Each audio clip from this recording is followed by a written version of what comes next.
Welcome back to the Rob Skinner podcast. My goal is to inspire you to live a no regrets life, make this life count, and multiply disciples, leaders, and churches. Today I'm excited to have on my program Marty Wilkinson. Marty is the church leader at College Station, Texas, which is the home of Texas A&M. Currently top 5 in football right now, home of Johnny Football, Johnny Manziel. And I look forward to talking to him. What I'm really excited about is Marty's always been a great leader, but he's undergone a physical transformation over the past year or so and has lost nearly 100 pounds and increased his muscle. And so today we're going to be talking about what he's done and what we can learn to have physical and spiritual fitness in our lives as disciples. Marty, welcome to the program. It's great to be on, Rob. Thanks for having me on. Absolutely. Marty, can you tell me how you became a Christian? Yeah, I was blessed to grow up in the church. So I was baptized at 13 in the San Antonio church, but kind of when I look at my conversion, you got to include the family. My dad was actually reached out to, he was in the Navy in the late 70s. And he was reached out to a soul talk in Florida as he was stationed in the Navy. And then from there, he went on to preaching school at a Church of Christ school in Lubbock, Texas. He met my mom, got married, became a preacher, was preaching at a church in San Antonio, Texas. And things weren't going well. He didn't have men in his life, and he knew where to get discipling. He knew where to get help. So he reached back out to the Boston movement as it was those times. And he studied the Bible with guys from Chicago over the phone. And while leading the church, went up there, studied the Bible, got baptized, came back to his church, which was a movement-friendly church. They're kind of our heritage at that time was pretty interlinked, and he told the church, "Hey, I got converted. I became a disciple. I really repented, got baptized, and I think you guys need to too." And that afternoon, the church met secretly, the leaders, and he was fired by the Sunday evening service. And I said, "You and anybody like you need to leave."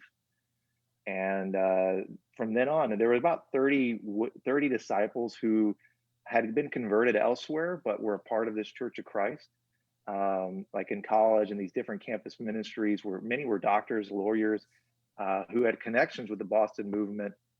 But it being a movement-friendly church, they were there. And so they all left, started meeting in my parents' living room.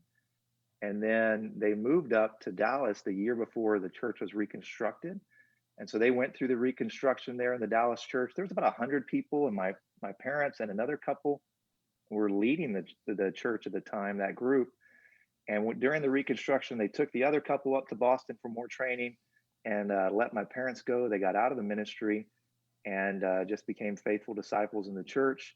They were asked to go back to San Antonio. We were only there 2 years. The Dallas church, that started where there's planted year one. The second year, they sent out 3 different congregations, literally broke the church into 4. And so we were a part of that and moved back to San Antonio, where I grew up, and which is now the Mission Point Christian Church. And so I grew up in that church, got baptized, studied the Bible.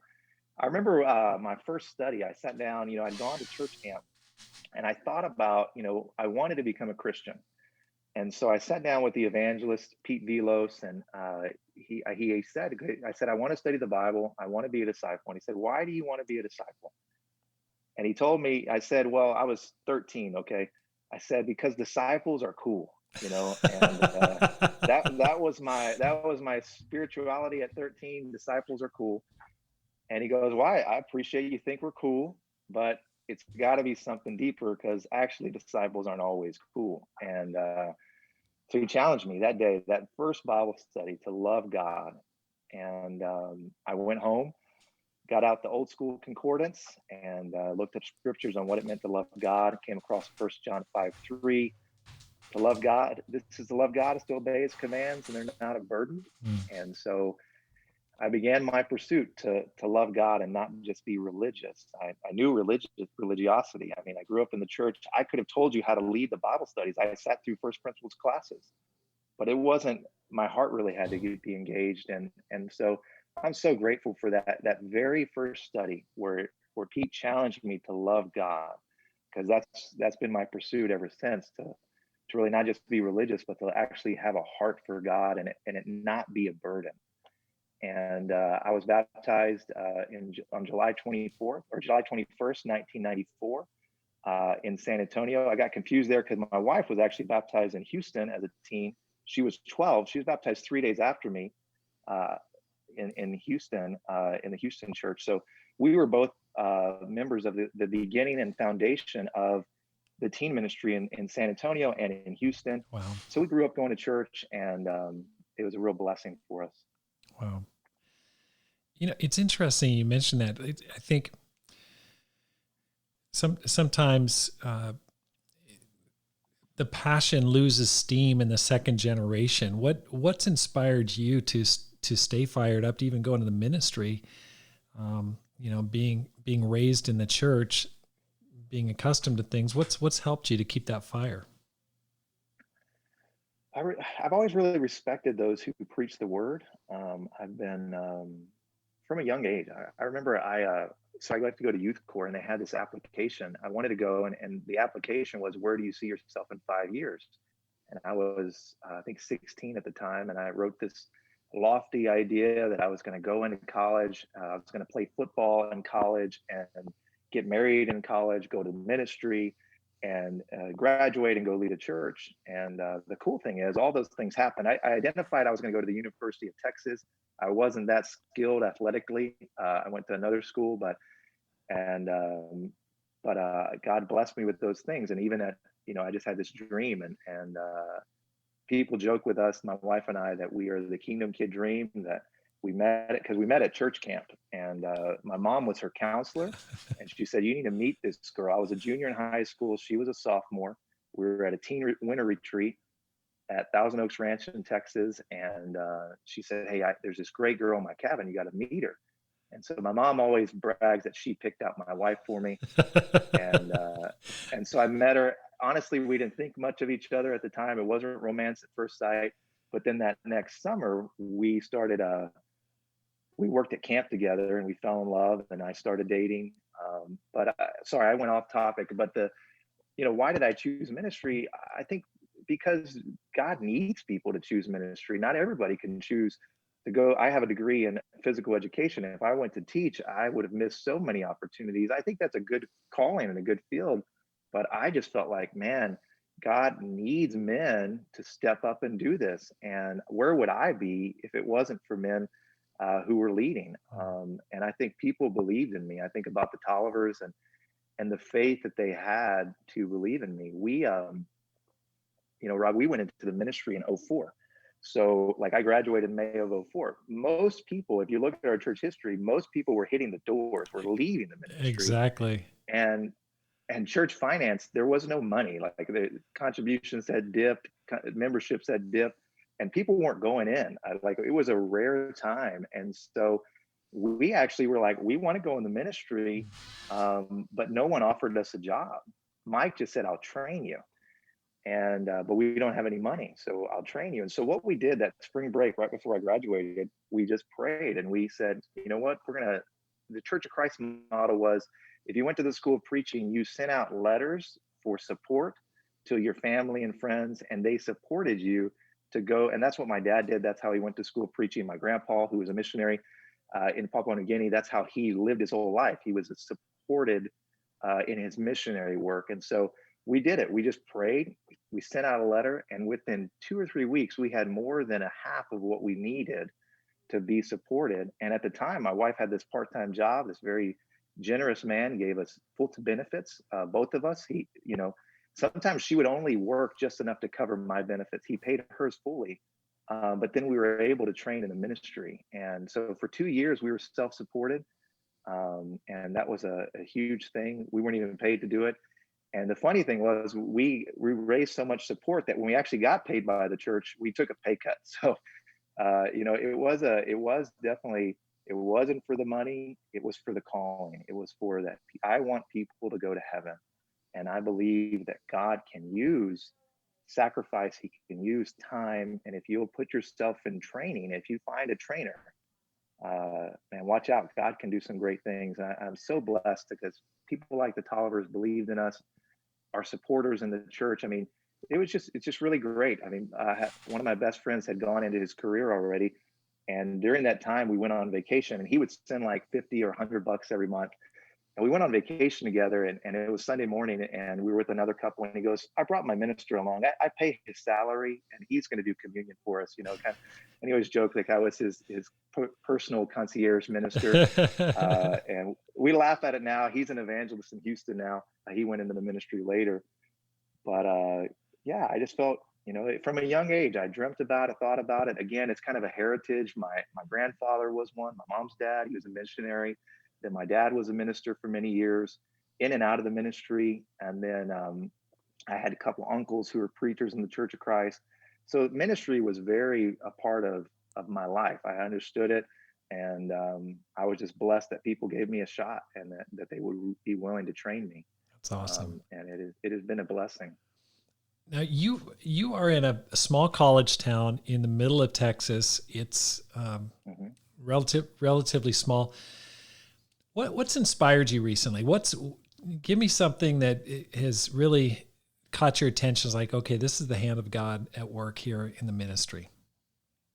Absolutely. I think the emergence, because of the pandemic, the emergence of online ministry and studying the Bible, it was pretty amazing. We had these, couple or these individuals who were coming out to church for a long time, and then the pandemic hit, and their studies increased because now they had no excuses. Like I don't have any. I'm just at home, and so we started studying the Bible with several adults. And here at College Station, it's the largest university. There's over 70,000 students. I mean, I think we're number one this year of student population and enrollment. It's massive. And then the town it's two towns, Bryan, College Station, one and 100,000 in each. So you see students everywhere you go. But one of the challenges has been to convert non-students and to the family ministry, the adult ministry. And it was amazing. Once the pandemic hit, people were like, I have no reason I can't study the Bible. I'm like, yeah, you don't. Let's open up Zoom.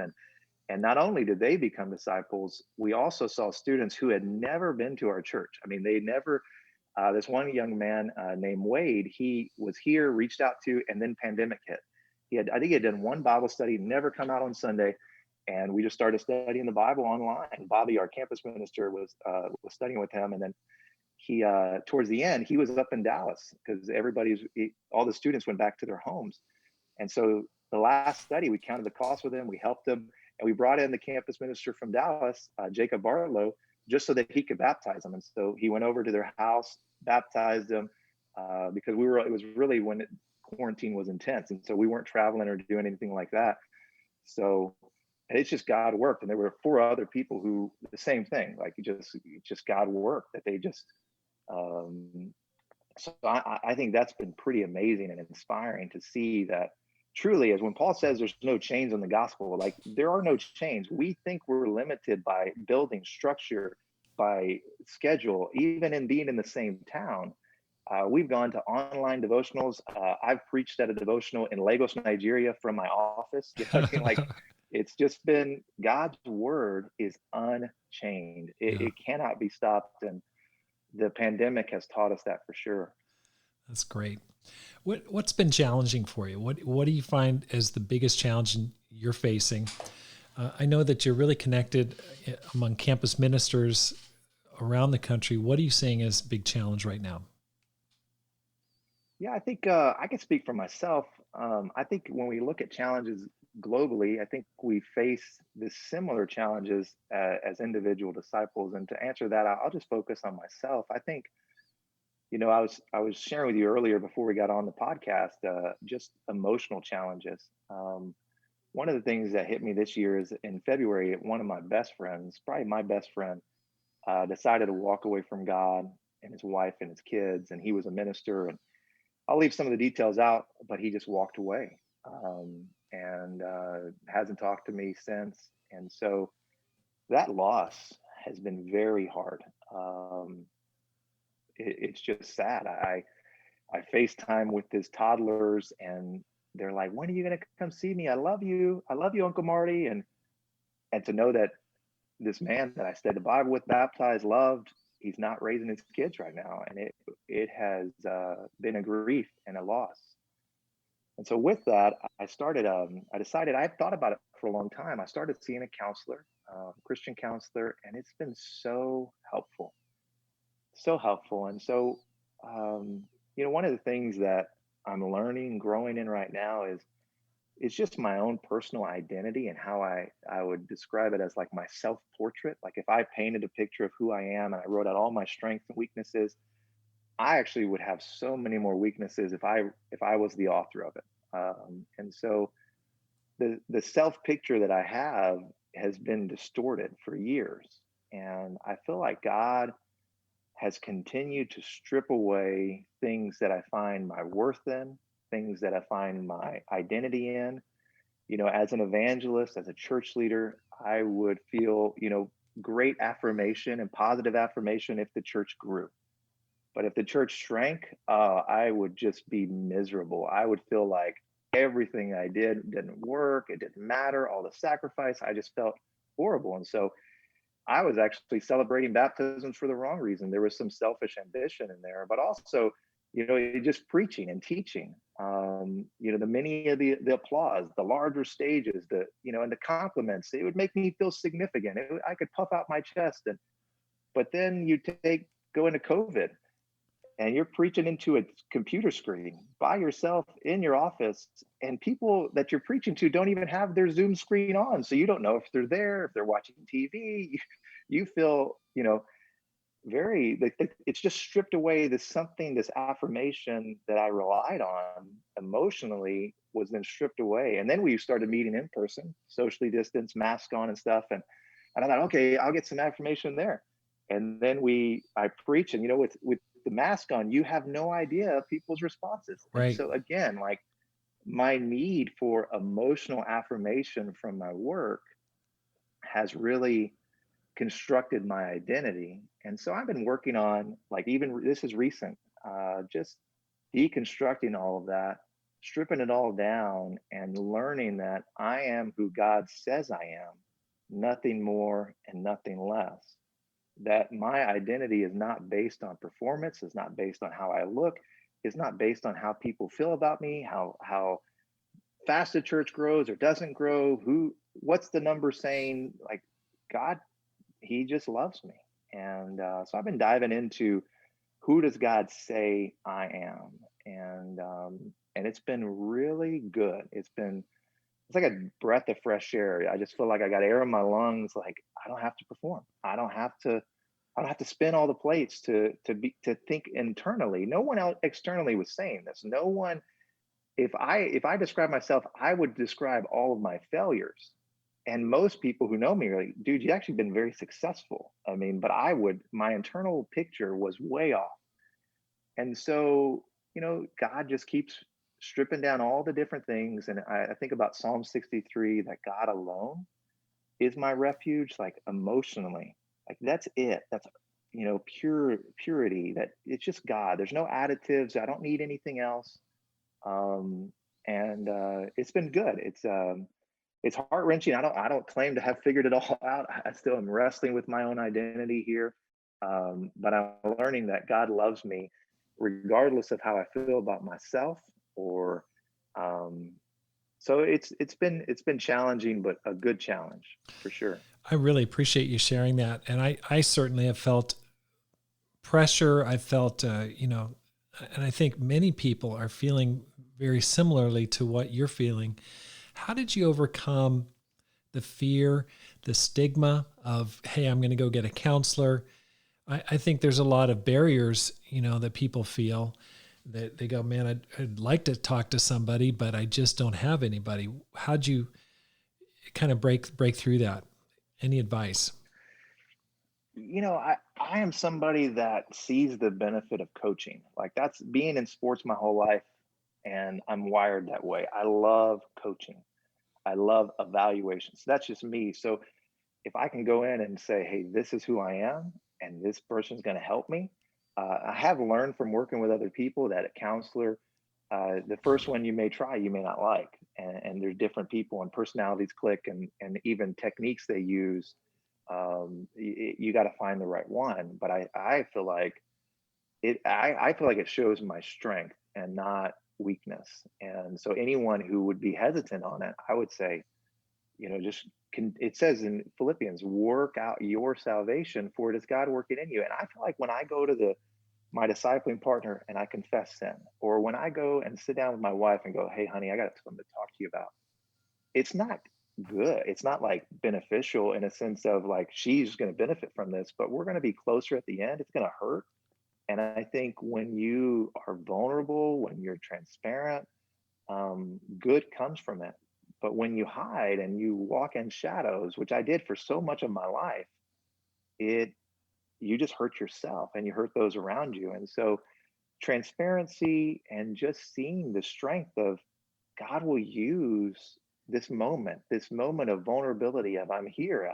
Can you help me? I'm broken. Like I lost my best friend. I don't know what to do. Like he's the Right. guy I called all the time. He's not here. Um, so yeah, that's kind of I just had to get to that place of desperate, and then God through that has revealed so much more. And so I would definitely encourage people to find a Christian counselor, someone who's going to open the Word of God, who's going to use biblical principles to help you. I would definitely advise it to all ministers, because one of the things I've seen is it was so cool because I get in there and this guy has nothing to do with my job, which is rare as a minister because I go to the gym, I'm Marty the preacher, right? Right. I go to my kid's school, he's a preacher. But here, I'm just someone who needs help. And he's not looking for my help. I joke with our church often that everybody walked into church today with a pitcher and a cup. We all have one, and the pitcher's full. You've got something to give. And we should be pouring out our pitchers. And I feel like sometimes as a minister, I walk in and I'm pouring out, pouring out. And I go, guys, I have a cup. Like somebody put something in my cup because you can't pour it in your own cup. And so to go to a counselor who is only there with me to fill up my cup has been very helpful. Wow. Because as a minister, there's some isolation that happens and some separation that we've all experienced. And even though I invite them into my lives and I confess my sin to them, I'm still in their eyes, Marty the minister. So it's been really helpful. Wow. That's powerful. Thank you for sharing that. Now, let's talk a little bit about it. You always strike me as super fit. I mean, super strong. You played football, I guess, in college. Is that right? Where'd you play and what? Yeah, I started playing football in third grade, and I was so big they had to move me up to the older kids. Like in third grade, I played with fifth graders, and uh, a lot of stories. Talk about stripping down your identity. There's one time I didn't make weight, and so in my mind, I started viewing myself as flawed because I was so big. But it was beneficial in football, and um, and so I played, third grade, high school, from third grade all the way through high school and into my first 2 years of college. I played at Texas Southern University in Houston, which is an HBC, historically Black college. That was very interesting. It was a learning experience for me, a white man in Texas. Uh, you know, going to a downtown school in Houston, historically Black college. I was one of the only white people for miles. It was good. I actually learned what it meant to be a minority to a very brief extent. I still don't understand all of the challenges that come with that, but it was eye opening, and I learned a lot. And so it was fun playing football. And then it was, Division 1 AA, and then there was a mission team that went out. That same year I went into college. I wanted to go to Houston because I was dating Diana and she still had 1 year of high school. So that's why, I chose that school. It's the only school that offered me a scholarship. So I went there. God worked it out that way. And then when she graduated, we moved up to West Texas A&M. There was a mission team in Amarillo, and it's a Division 2 school. And I played ball there. And so my freshman year, I hurt my wrist. Never saw the field. Didn't even practice much because I had surgery. My sophomore year, I played in one game and started having these shooting pains down my leg. They treated it like it was a hamstring. And I didn't play the whole season. Then that winter break, I came home. and I was helping at a friend's ranch, doing some raking out of the stalls, and my back seized up on me, and I found out that I had 2 herniated discs. Oh And my. so I went to the doctor. I said, "Hey doc, can I still play ball?" He said, "Well, do you like walking?" And I said, "Yeah."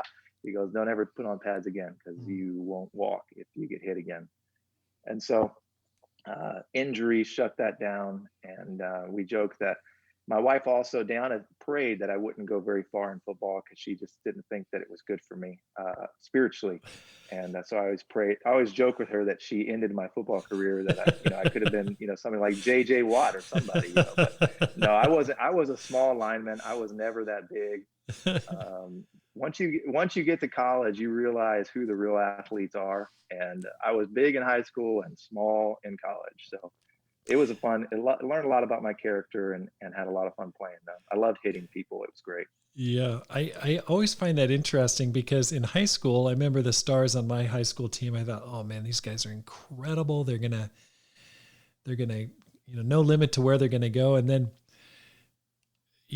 they got a few of them got into college to play, but then they wouldn't even start on that team. And I'm like, oh my gosh, I mean, it's just totally different level. And then to go pro is another huge, I mean, just the level Total of different skill level. is just, it's hard to believe. Now, you've lost a ton of weight, Marty, and you've sent me some pictures before and after that I asked about. I want to talk about this whole subject because as we get older, it's a bigger and bigger issue.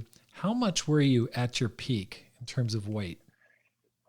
Yeah. So my sophomore year in college, I got up to 315. So people talk about the freshman 15. I had the freshman 75. So uh, and if you're a football player, everything is competition, even eating. So you eat with the linemen, you look like a lineman. So we just put it on. And I actually moved from defensive line to O line when I was my sophomore year because I got so big.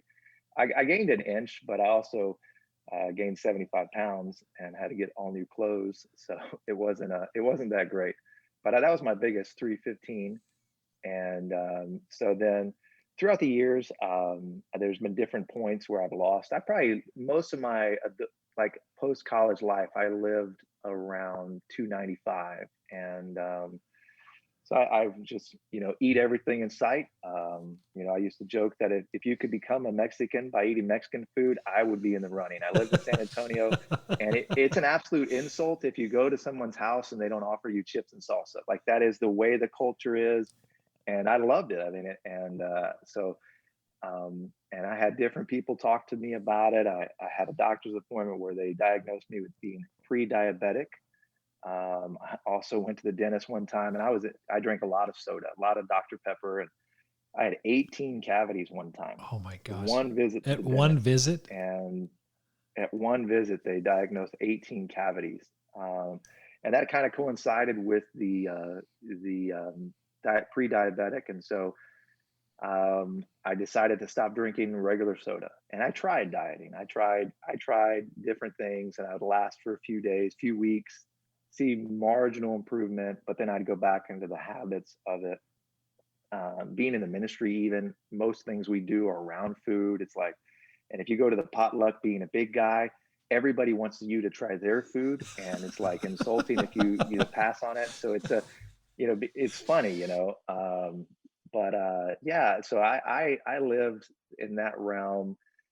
And so I lost about since then. So I went down about 290, 275, and I stayed 275, 285 for after just stopped drinking regular sodas, not much change in my physical activity. And then I got into lifting weights once I got over to College Station. I got back into it. My back injury had healed. And so I was really nervous about getting back in, but then I got back in slowly, built up my core, and was able to, and I got really strong.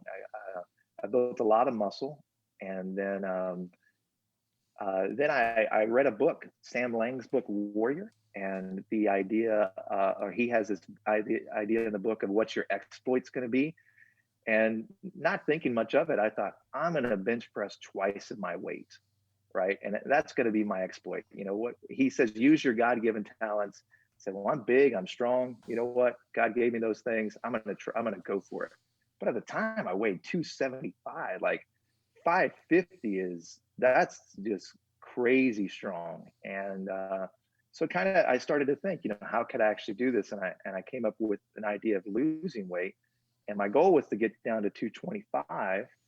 And so in September of, I think it was 2017, Rob, you were actually in San Antonio at a leaders conference.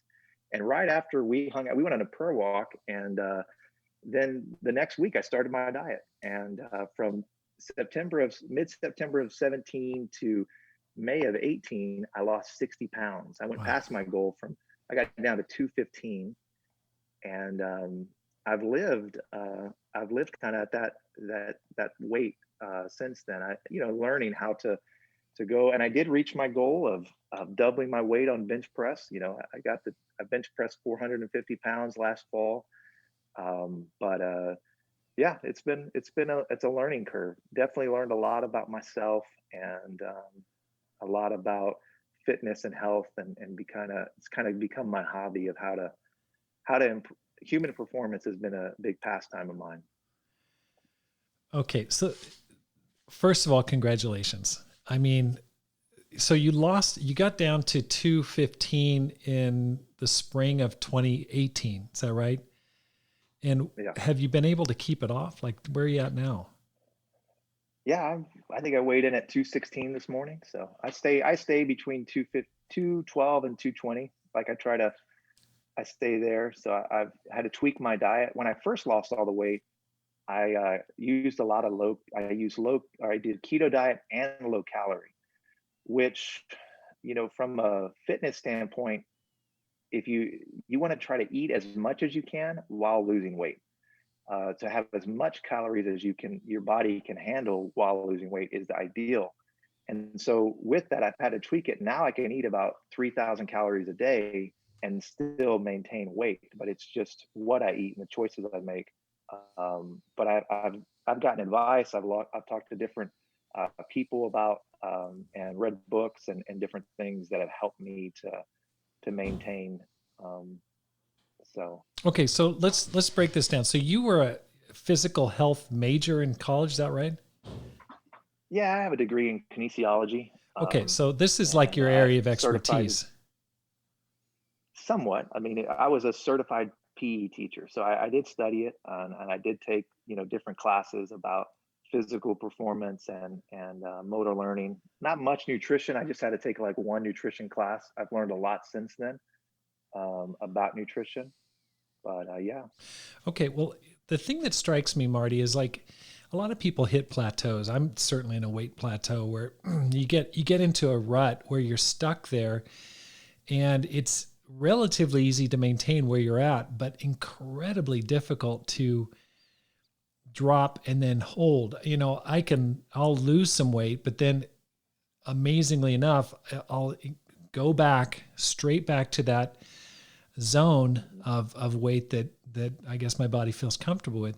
What was it that was there like a crisis point that helped you to get off the starting blocks and start losing weight? Like, I mean, you Sure. were what, 38 or so at the time. I mean, you've been in the upper 200s for a long time. I mean, what was it like? How did you? Yeah.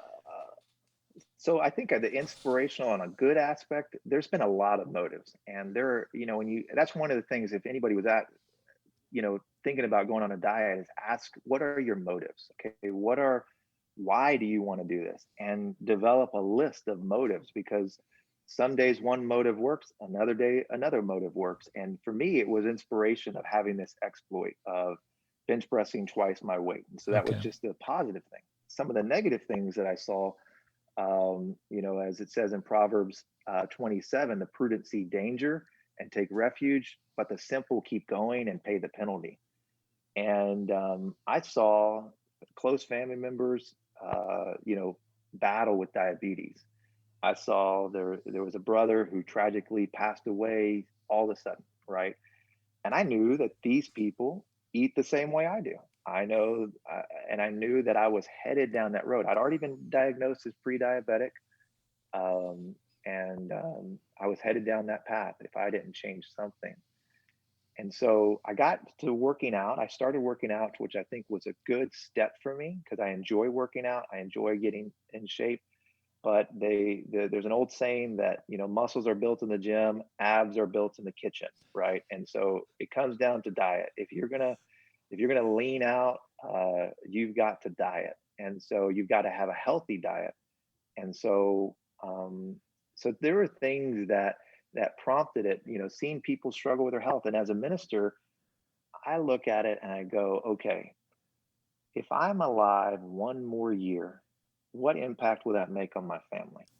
If I'm alive one more year, how many people could I reach out to in that 1 year? So there's spiritual motivation too, the needs of other people. Step back and you go, spiritually, what does the Bible say about it? Well, I mean, your body is a temple. Your body is a temple. And so what are you doing with it? It's interesting from a professional standpoint. As a church builder, most of our resources go to our employees. It goes to support the ministry staff. Well, what are we doing to take care of our greatest resource, right? Emotionally, physically, spiritually. Those are all really important things to consider. And so I just decided, I mean, I went for it, and I've gained motivation throughout. One of the things that really motivated me was having success. That first 5 pounds you lose, it's like, yeah, I lost 5 pounds. This is exciting. And then it's 10. And then it's you get to go buy new clothes. You're like, wow, this is amazing. And I went from like a size 40 waist to a size 32 waist in my jeans. Wow. And I had never been that thin. I mean, I've always been the big guy. And so it's been so success. It breeds success. You're excited about it. And I think if you can get the ball rolling and then learn how to keep it rolling, it really helps. But I definitely, there's a lot of motivations out there. There's spiritual, there's danger, there's success, inspirational. Like I want to be. It's been really encouraging. I get asked all the time from multiple people in the church, outside of the church. It's just become a great example. How did you get here? I knew you before. What's happened? I mean, people on Facebook who haven't talked to me in a long time reached out to me and said, "Hey, how did you?" I'll tell a funny story. So we go to a marriage retreat, and we're there. My wife ran into a couple at this grocery store near the hotel, and so I walk up and say hi, and then I step away to get something, and I knew them. I knew this couple she was talking to, but they introduced themselves to me. And so I thought, oh, maybe they forgot my name. So I introduced myself to them. I step away, and they look at her and they go, "That was Marty?" And they go, "We thought you must have got divorced and got a new husband." It was such a drastic, and we laugh, like, no, she did get a new husband, but I just improved. So new in different ways. What an awesome story. It was funny though. We laughed about it because they knew us for a long time and they didn't even recognize me. Well, it's funny. How tall are you, Marty? I'm 6'3". Yeah. I mean, I saw you before, and just as you shared, I saw you right before you lost weight. I never would consider you fat at the time. I mean, you were just a big football player type person to me. So, but now when I see you, I go, oh my gosh, what a difference now. It's incredible. I mean, you're tall, you carried the weight. I knew you were into weightlifting. It certainly was something it's impressive now that I see the difference. Now, what role did Deanna play in this? What was going on behind the scenes? Was she like, hey, you better lose weight or else? Or is that happening? Tell me what was coming from Deanna. No, that was never. That's never been the case for us. She fell in love with me when I was thin, and then I got really big. So, she still loved me, and she married me when I was probably at my biggest. I mean, and so she loved me. Nothing in that area was ever a pressure. She's grateful for the changes I made, not because of how I look, but because of that this has given me longevity for our family. And she's just really very proud of the decisions that I would make to be healthy And so she's just been an absolute support. I mean, I went on a keto diet, which is a pretty drastic diet and actually hard to cook for. And so she got recipes, she learned how to cook meals that I could eat. And so she was very supportive in the whole thing. And so it was never negative. It was always support. And, she even says, "I don't love you anymore now." And I'm like, "Come on, you got to. I look totally different." That's not who she is. Well, So, she's very thin. I mean, she's, a small person. And so it's interesting to me, looking at those pictures. She must have a real good handle on her own weight. She's in great shape and seems super in control there. So let's keep going. Let's talk a little bit how you did it. Let's talk about sure. what kind of a diet you were on and what you'd recommend Sure. if people want to drop some weight. So I was on a keto diet, which is ketogenic, and it's basically the science behind it is you shift your energy source that you mainly rely on, which is carbs for most people, especially in the American diet. It's mostly carbs is your energy source, and you switch it to fat being your main energy source. And so it's a high fat, very low carb, and moderate protein. And so if you looked at a pie, if you were gonna graph it, 70% is fats in your diet, 20% is protein, and 10% is carbs or net carbs. Net carbs is a phrase they'll use in keto diets where you have insoluble fibers, and so you have your sugars, your carbohydrates, you subtract your fibers, and then you get your net carbs. And um, so I can get real scientific on it. I don't know how deep you want to dive into No, that, but that's okay. I mean, um, isn't the keto diet, is it related to the Atkins diet from back in the it's very 70s, similar. 80s? It's very similar, and it's got a long history. And basically, it's there's a lot of value actually and people really who believe in the keto diet support it. And there's science behind it. Of it helps your brain function. Your body operates better with a high fat diet versus a high carb diet. And there's a lot of different things with it. And so initially, I did a keto diet, and I did a kind of a modified approach where I started and on Monday through Friday I lived in keto, and then Saturday, Sunday I call them my treat days, and or I treat them. I just wasn't on a diet, and then I got back to it on Monday through Friday, and I lost the first 40 pounds that way, and then or first 45 that way, and then I had to go further where I would stay on keto for about 13 to 14 days, and then they call it reloading, where you eat healthy carbs like the 14th or 15th day, and then you get back in and do another cycle, and I was able to lose the next 15. So one of the things, just in a real practical way of how to approach this, is find a food tracker on your smart device on your phone. I use the Lose It app, and so the Lose It app is really great. And so the Lose It app, you go in and you put all your matrix and your age, your height, your weight, and then you say they ask how much weight, what's your goal weight, and so you set a goal weight in there, and then it's going to give you a caloric limit for each day. And so then you get your calorie limit. It sets it for you, and all you have to do is input your food.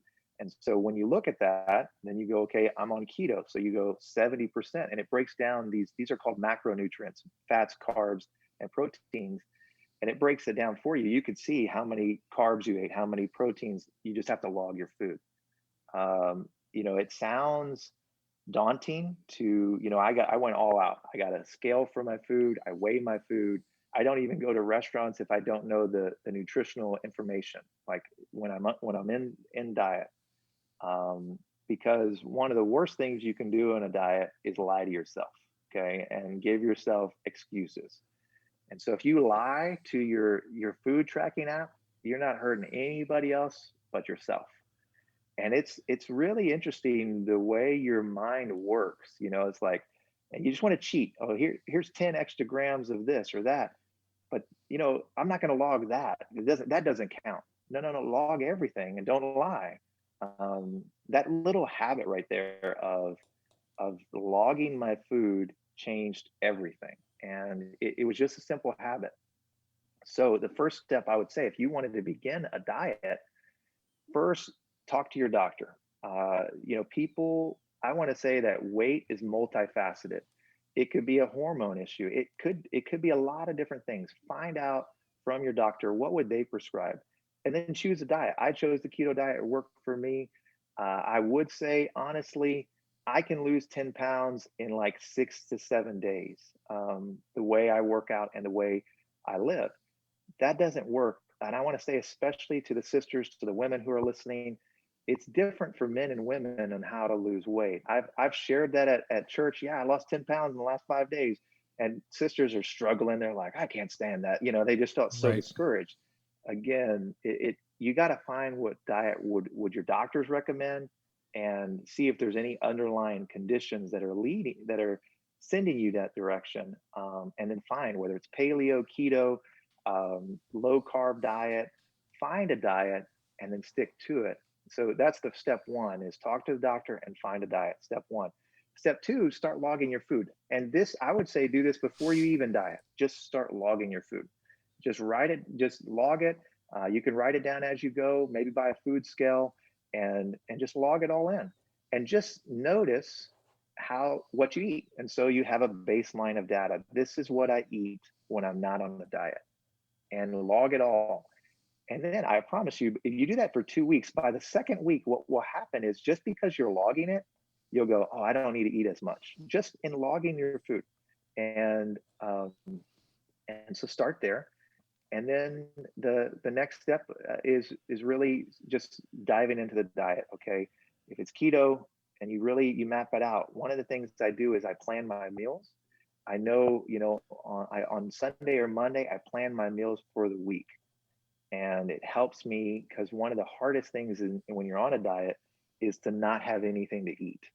And when you get hungry, then you tend to cheat. That is the trajectory that we go to. What's easy? It's easy to grab a bag of chips. It's hard to slice up an avocado, right? You go to the easy and not so that's definitely it. And then you diet. As far as physical fitness and training and exercise, one of the things that helps maintain weight and metabolism is to have more muscle mass. Okay. And so if you're wanting to maintain weight, increase your muscle mass, because the more muscles you have in your body, the better metabolism you'll have. I lost so much weight, primarily because I was on the diet, but also I had 2.5 years of weight training prior to that. So once you're already in that mode of that much muscle, then it transfers to having a better metabolism, and then it helps you maintain. A lot of times people go back and forth because they're not very strong. They don't have, and I'm not saying like become an Olympic lifter. I'm just saying you don't have much muscle mass. Things like body weight exercise, like doing box step ups, just working on some of the largest muscle groups of your body are your quads and your hips and your glutes. So just growing those and strengthening those, it helps in a long way. Okay. But I definitely love lifting weights, and I can talk about that too. Well, that's a maybe a little different question. This is great, and I really appreciate it. I've got some questions for you. Like, number one, a scale. Like, do you have a recommendation for a scale? Like, just a food scale. Just a food scale anywhere on Amazon? Yeah, okay. Food scale. Amazon, type in food scale, you'll get one. Okay. Buy a weight scale that you can weigh yourself on, that you have at your house. Okay. Here's another thing. One of the challenges in church that I've noticed is, I'll go, okay, I'm gonna really buckle down here on my program. I'll follow it fairly well for a couple days, but then there's something special. There's the exception day, like, oh, it's somebody's birthday. Yeah. Oh, it's my kid's birthday. Oh, we get invited over to someone's house, or it's buffet night or potluck night. This is pre-COVID. There's always the exception. There's always, food is like central to outreach. And, many times I've gone to a potluck or a party. I go, I am not going to eat all that food. I'm not going to touch it. I'm just going to have, either something I've set aside or I'm just going to have salad, and I'll just crash that promise. I mean, I'll just get into it and it will be forgotten. How do you deal with church living and sticking to a diet? Yeah, one of the things I do is when I try to control where we go to eat, because then I can know. Because that's the biggest thing. It's not, you don't want to starve yourself on a diet.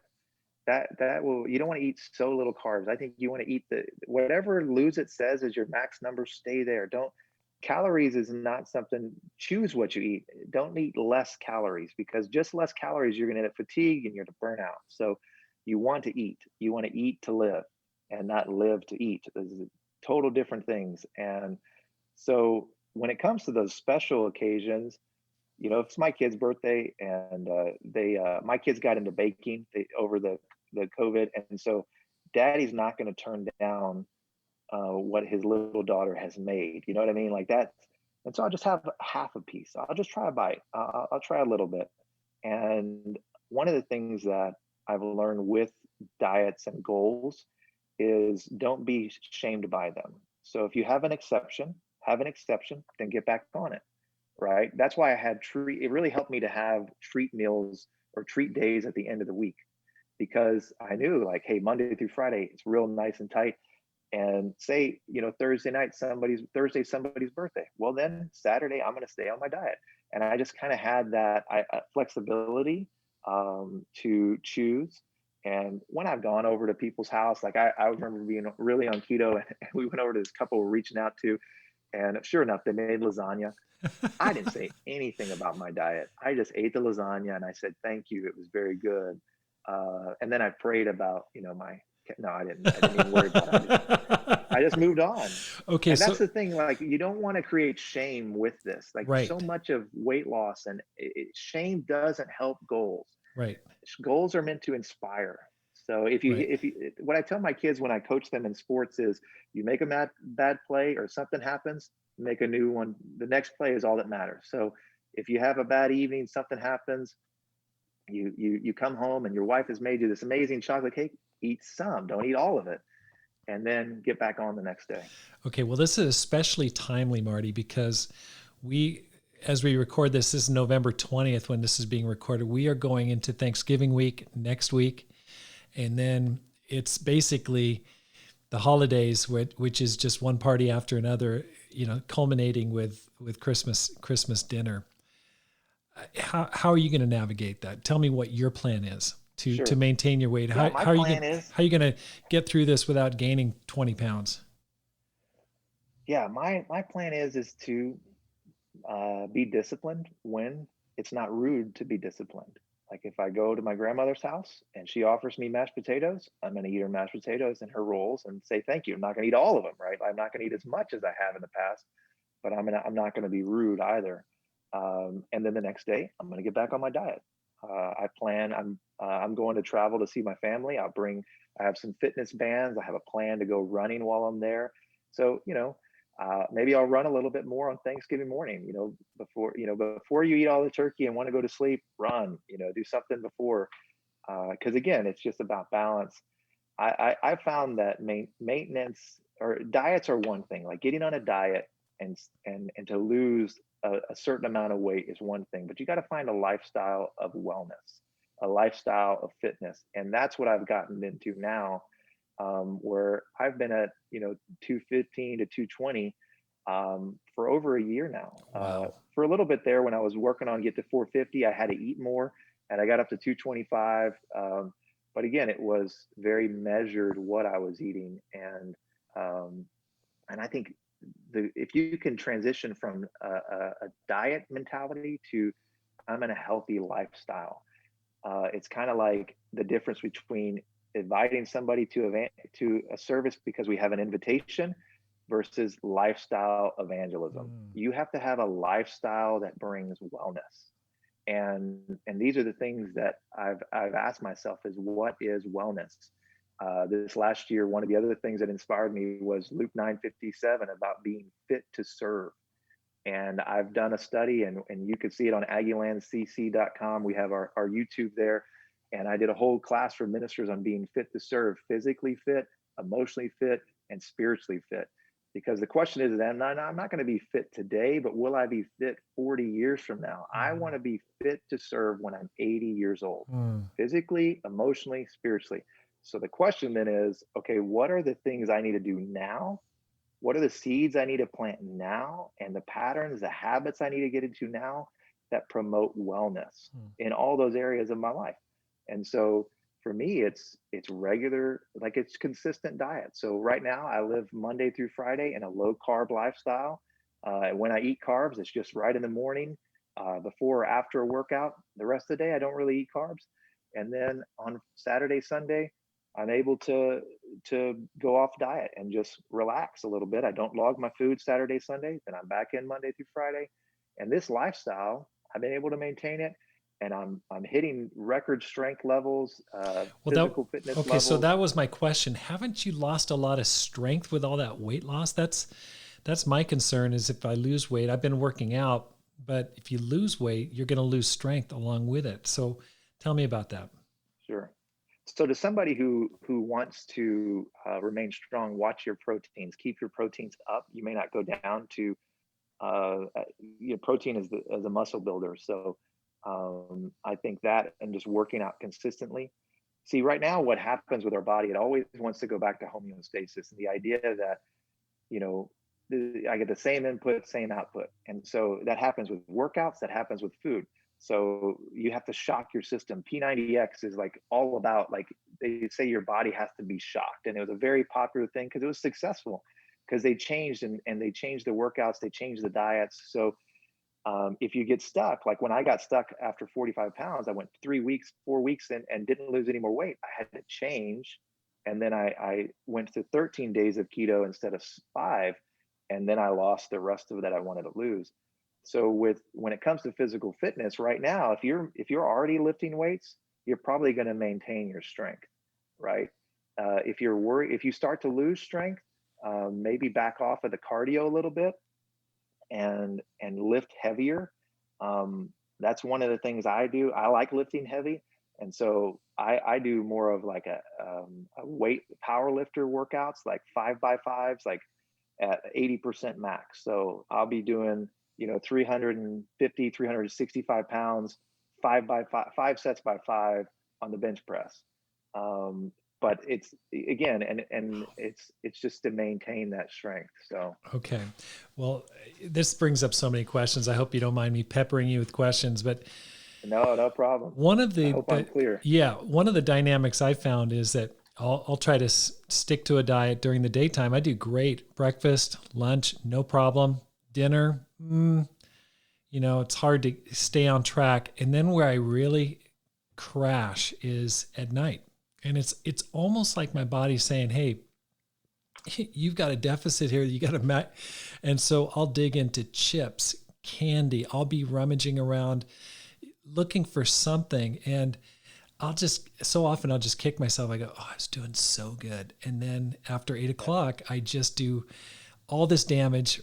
In the last hour before I go to bed, or last couple hours. How do you tackle that? So like I said, I've become a kind of my hobby nerd slash out of the ministry stuff that I look into is human performance and how people change. And one of the things I've really studied a lot is habits. And there's a great book, The Power of Habits. I can't think of the author right now, but it Is goes it into, and it's a Duhigg? really, yeah, Duhigg. And he goes into the idea of willpower, okay, and the willpower muscle.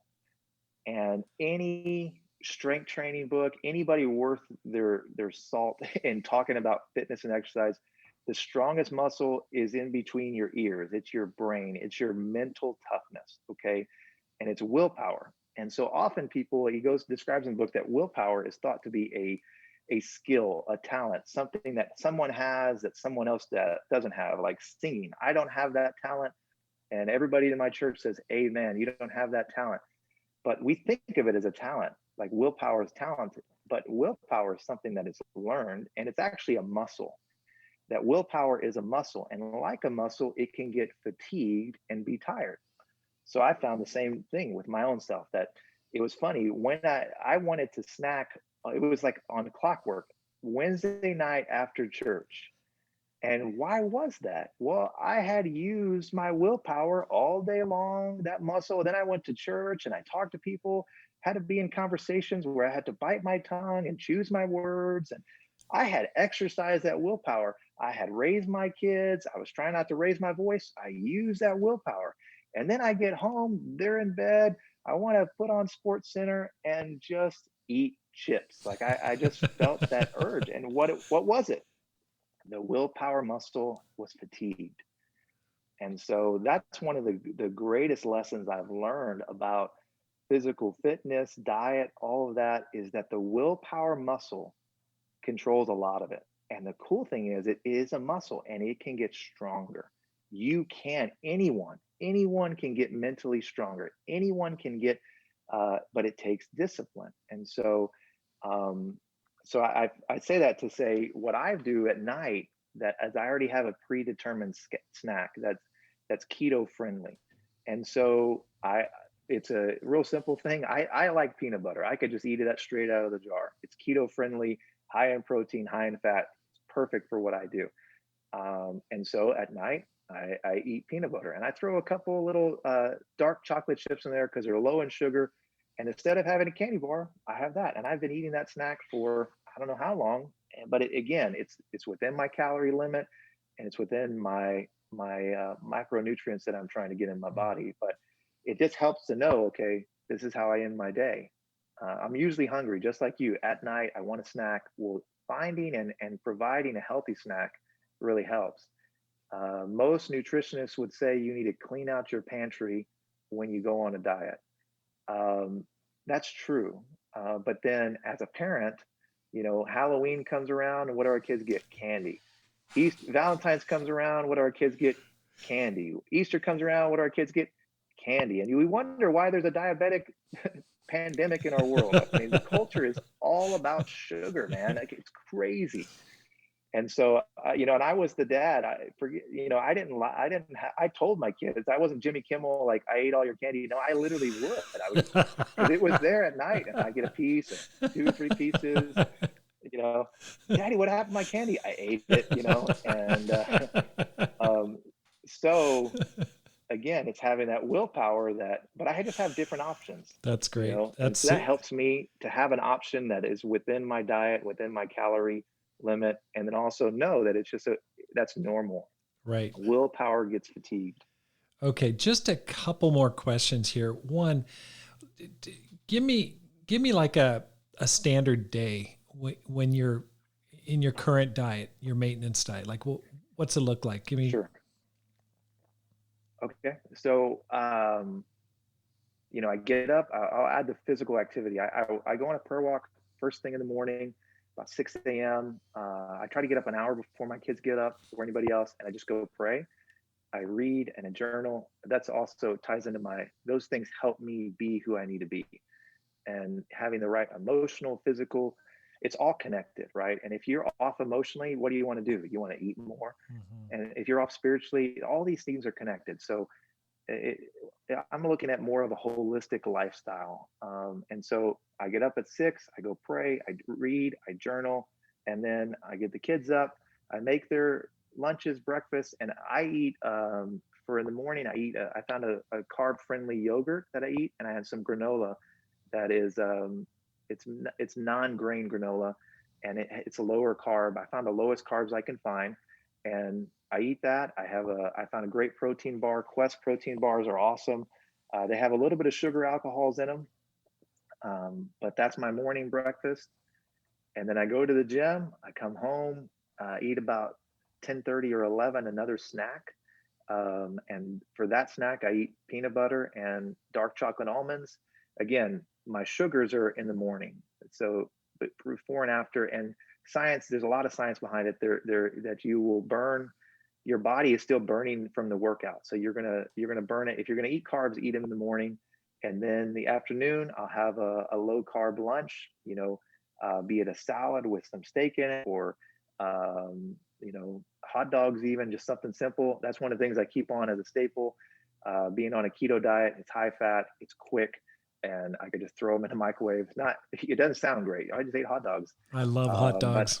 But just it's simple. I don't have the bun. I just eat, 3 or 4 hot dogs, and then for dinner, I may have a snack, maybe some type of nuts in the afternoon. With my keto, one of the things they'll caution you with is not just eating eggs and butter and cheese, because those also have triglycerides in them, or lots of bacon. They call it the bacon diet, and that's fine. You will be in your goals, but you're also bringing other things that are bad. So I try to eat a lot of plant-based fats, avocados, nuts. Finding those are healthier for as far as heart health. So I eat those, and then I have a carb-friendly meal. We eat a lot of zucchini in our house, a lot of vegetables, like, stir fry is a great meal. Instead of having rice, I use cauliflower rice, and honestly can't tell the taste anymore. Like if we have, say we're going to have tacos, I found at the grocery store they have folio wraps, which are cheese, and so you can make a taco with cheese. It's a cheese wrap, and so again, no carbs. It's just you choose one for the other. So Right. instead of having tortillas, I'm having this. Instead of having regular rice, I'm eating cauli rice. And you just make those choices. And in the end of the day, like I said, I eat peanut butter, and so that's kind of my meals. I eat 3,000 calories though. Most people probably wouldn't eat that much, but I'm also trying to stay as strong as possible. So Wow. I eat quite a bit of calories. And you can still bench 450. Is that right? Right now, I got keto, or I got coronavirus. I got COVID earlier this year, and it Uh-oh. attacks your muscles. So I was fine. I had a mild case, thank God, but no real complications. But I did lose some strength. And so I could probably bench, I don't know, 375 right now. I lost some strength. It's hard on that top end to stay there. It's Yeah. kind of one of those things, you get to the goal, and then if you don't stay lifting really heavy, you can drop off. So Wow. I could just do 375 right now. Oh my gosh, that's amazing. Now, I really appreciate it. Any final words for people that want to make this life count? I mean, you are doing great things in the campus ministry and in your church, at a great university. What advice would you give to people who are thinking, "Hey, I want to give my life to God. I want to make a difference with this life"? Yeah. I think one of the things that I've learned is, although we live in an individualistic society, we don't take care of ourselves. And especially ministers. Ministers are busy taking care of other people. This is a condition for a lot of moms. They don't take care of themselves. They're busy taking care of everybody else. But I've really just gained the conviction, for me to be at my best, I need to take care of myself. I need to, my goal is to be fit to serve for 40 years. So I want to think about the dangers. What dangers are on the road ahead? The last couple years, I focused on my physical fitness, and I wanted to be fit to serve physically. Like I wanted to be able to, I want to be able to walk my daughters down the aisle. I don't want to get so out of shape and so that I can't even walk them down the aisle. I want to dance with my daughters at their wedding. These are things that if I didn't change, I was in danger of. Hmm. And so I think about long term, and I go, okay, use the law of sowing and reaping. What seeds can I sow now? Because I'm sure going to reap them later. And there's no better truth of life than that truth, especially when it comes to physical fitness. I'd also say, there's emotional fitness, and keeping yourself emotionally fit is something I've really prayed about at the beginning of the year. This was my goal. This was the thing I was going to tackle. What does it mean to be emotionally fit? Little did I know all the challenges that would unfold in 2020, and but it's been good. I'm standing on my own 2 feet. I have a God who loves me, and an identity that is not based on how I perform or based on other people. It's just based on me and God, and that's been really good.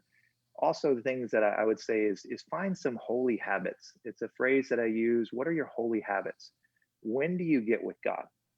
When what is your habit? Could your kids or someone else look at your life, follow the way you live? Would they be able to see habits? We all do them. We all have habits. When we get up, when we go to bed, when we read our Bible, when we confess our sin, when we don't.